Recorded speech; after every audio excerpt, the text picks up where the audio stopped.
Assalamualaikum warahmatullahi wabarakatuh. Alhamdulillahirrabbilalamin. Wassalatu wassalamu ala asrafil mursalin Sayyidina Muhammadin wa ala alihi wa sahbihi ajmain amma ba'd.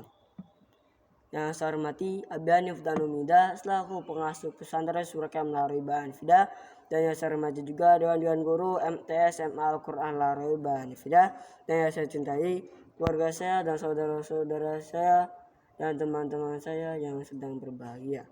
Oke.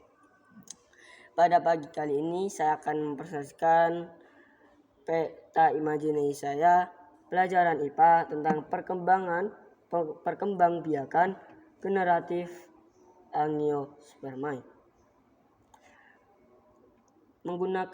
Generatif perkembangbiakan generatif yaitu menggunakan alat kelamin jantan dan betina menggunakan bunga. Nah, jadi perkembangbiakan ini angiospermae yaitu tumbuhan yang berbiji tertutup. Tuh, contohnya alpukat, habis itu rambutan, habis itu dan lain-lain. Nah, di sini ada penyerbukan. Cara penyerbukannya lebah itu dapat membantu bunga dalam peristiwa penyerbukan. Nah, serbuk sari itu melekat pada kaki lebah saat berpindah. Serbuk sari yang melekat di kaki dapat melekat ke kepala putik. Nah, di sini ada macam-macamnya. Ornitogami yaitu dibantu oleh burung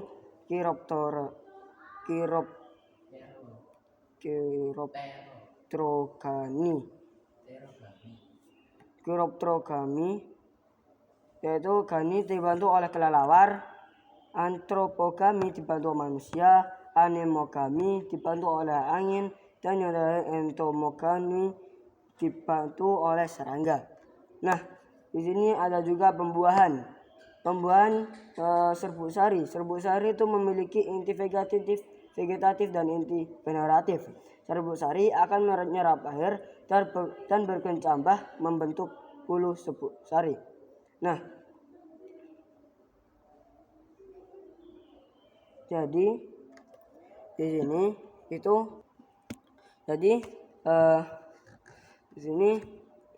gini prosesnya. Serbuk sari yang melekat pada kepala putik stigma yang sesuai berasal dari tumbuhannya sejenis. Serbuk sari akan menyerap air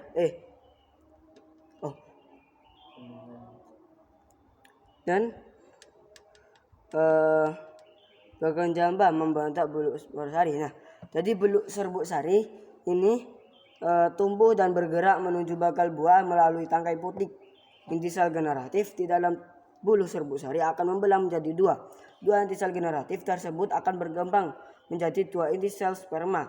Satu vegetatif di dalam serbuk sari berperan menjadi penuntun gerak tumbuh bulu serbuk sari ke bakal biji. Satu inti sel sperma membuahi inti sel telur ovum dan membentuk zigot dan calon individu baru. Satu inti sel sperma yang lain membuahi inti kandung lembaga sekunder dan membentuk endosperma atau cadangan makanan. Jadi di sini tuh kan bentuknya kan lurus, habis itu bulat ini. Nah, jadi di sini ada dua sel yaitu inti sel generatif dan vegetatif.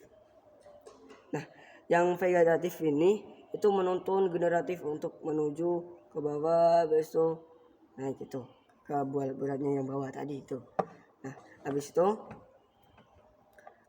yang generatif ini akan berpecah menjadi dua dan menjadi sel sperma. Nah, dua-duanya itu akan beda. Yang satu akan menuju di ovum, yang satu akan menuju ke kandung lembaga sekunder. Tuh. Lanjut. Penyebaran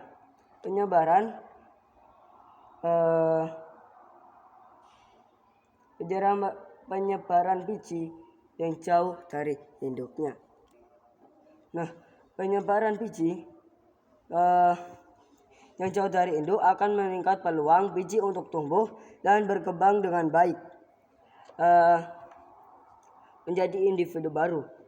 Karena biji yang tumbuh pada suatu area yang dekat dengan induk akan berkompetisi dengan induk untuk mendapatkan cahaya, air, dan nutrisi. Proses penyebaran biji dapat terjadi secara alami atau dengan bantuan manusia. Itu. Dan di sini ada macam-macamnya. Yang pertama ada anemokori, yaitu bantuannya dengan angin. Yang kedua ada hidrokori, bantuan air. Zookori, yaitu bantuan hewan. Antropokori, yaitu bantuan dengan manusia.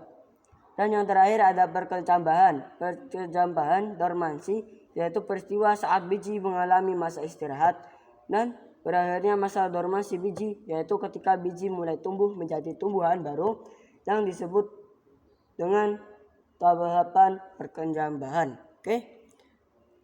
Cukup sekian dari presentasi saya, kurang lebih mohon dimaafkan. Wabillahi taufiq wal hidayah. Assalamualaikum warahmatullahi wabarakatuh.